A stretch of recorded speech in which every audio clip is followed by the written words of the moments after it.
Vous avez deux choix. Ben, peut-être plus, là, mais aujourd'hui, on vous en donne deux. Le choix d'être et de rester ce que vous êtes et ce que vous ressentez, ce que vous vivez actuellement. Et l'autre choix, c'est de faire comme si un changement s'était produit. C'est une technique de PNL qui est extrêmement intéressante et qui peut Oui. être travaillée de différentes façons. Alors, je dis Mhm. souvent à un client, par exemple, qui a une problématique X en communication ou un conflit avec quelqu'un, à la fin de la séance, je lui dis ce soir, quand tu vas te coucher, imagine simplement que ce problème, tu l'envoies dans l'univers ou là où tu veux, Mhm. et que demain matin, à ton réveil, la solution va être là, comme si tu avais la solution clairement. Et fais Mhm. confiance au processus et observe qu'est-ce qui se passe. Oui. C'est curieux, expérimentez-le, c'est curieux ce qui peut se produire. Et je vais vous expliquer pourquoi un peu plus tard. Est-ce que tu l'utilises souvent, cette technique? Oui, je l'utilise beaucoup, beaucoup, puis je l'enseigne aussi. Euh, je la place dans ce qu'on appelle en PNL la modélisation, hein.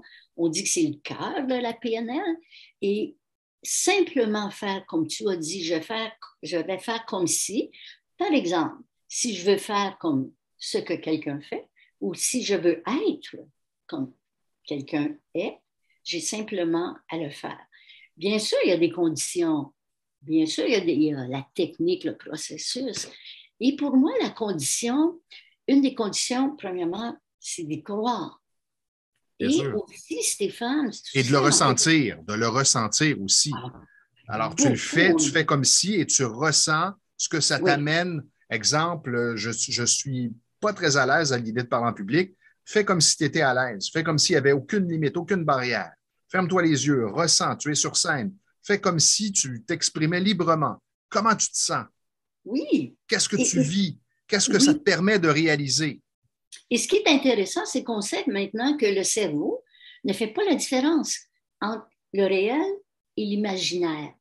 Et on a plein d'exemples que, évidemment, si on y croit, si je me parle en me disant, Stéphane, oh, ça ne marchera pas, c'est pas vraiment moi, je ne peux pas faire du semblant, de l'imitation, peut-être que la technique ne fonctionnera pas.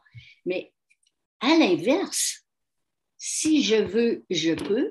Et si je m'investis, je fais comme je me mets dans les bottes de l'autre et je me dis, je vais faire exactement ce que j'ai observé chez l'autre personne. Ça marche, je l'ai vu. Euh, D'ailleurs, en PNL, je ne sais pas si tu te souviens, euh, c'est Anthony Robbins qui est le grand vulgarisateur de la PNL. Il donne comme exemple de faire un gâteau. Tu arrives, je ne sais pas, chez le pâtissier, puis un beau gâteau, tu dis jamais de la vie je pourrais faire ça. Et il dit, si tu veux, oui. Évidemment, dans les mêmes conditions. On va voir le pâtissier. Remarque, fais pas à pas ce qu'il fait. Des fois, le pâtissier va dire, oh, une petite graine de ci, toi, prends une petite cuillère à mesure. Si tu fais exactement ce qu'il fait, tu vas avoir le gâteau. On parle Exactement. d'un gâteau.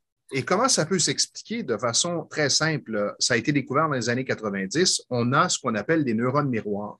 Oui. Et les neurones miroirs, c'est qu'on apprend en observant. L'enfant Mhm. apprend tout en observant son environnement. Donc, les neurones miroirs, lorsque j'observe quelqu'un faire quelque chose, mon cerveau le fait, le Mhm. produit Oui. dans ma tête, donc à l'intérieur de moi, ce qui fait que je vais l'intégrer beaucoup plus facilement et rapidement de cette façon et je vais aussi me l'approprier. Parce que ce qui est Mhm. important, moi j'explique souvent à mon client, je ne veux pas que tu deviennes une pâle imitation de quelqu'un. Non, non, non. Tu fais comme si Oui. et ensuite tu vas intégrer et adapter à ta personnalité. Et aussi, il ne s'agit pas que d'observer. Si je observe seulement, ça ne suffit pas. Tu sais, je pense apprendre à conduire une voiture. Je peux observer du siège du passager, apprendre toute la théorie, apprendre tous les signaux. Mais si je ne vais pas m'asseoir au volant et que je le fais, bon, peut-être qu'au début, je vais le faire un peu gauchement, là, il y a tout encore un processus. C'est en le faisant, en le répétant, que je vais devenir aussi bonne que mon enseignant, par exemple, je pense à la Exactement. voiture.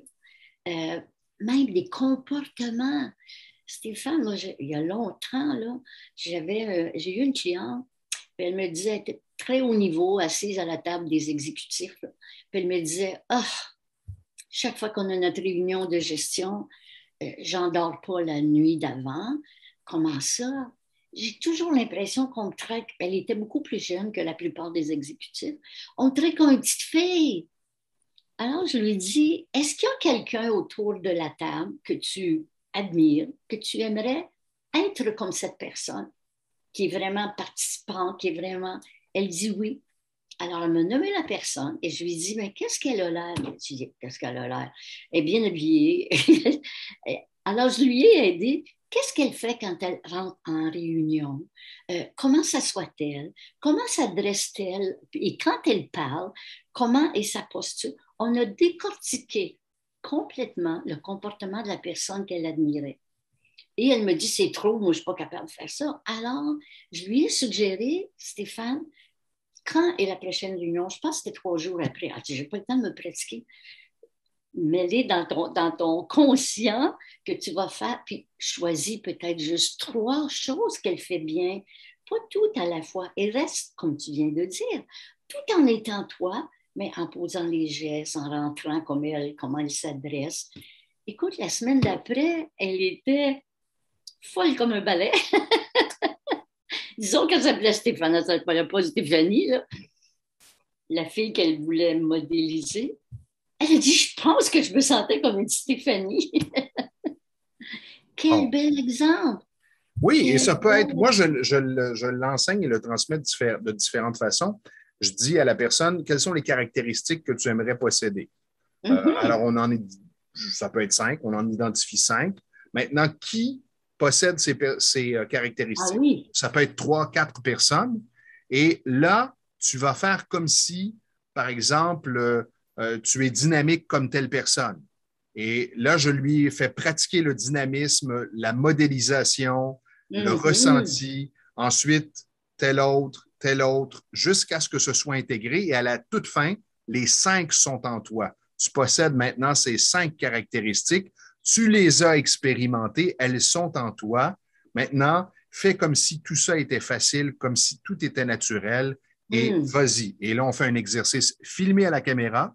Donc, la Mhm. personne peut se voir par la suite et se remodéliser.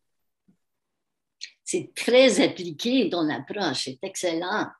Ça me fait penser dans ma jeune carrière de formatrice, on faisait ça à l'époque avec, on nous filmait, puis on nous faisait regarder, puis on nous faisait s'auto-évaluer, puis ensuite on faisait l'évaluation. C'est ce qu'on faisait, mais on n'appelait pas ça comme ça. Moi, je travaillais avec c'était 2 psychologues organisationnels et eux avaient cette technique pour nous enseigner de nouvelles techniques. En fait, ils faisaient de la modélisation. Exactement. Alors, amusez-vous et faites comme si.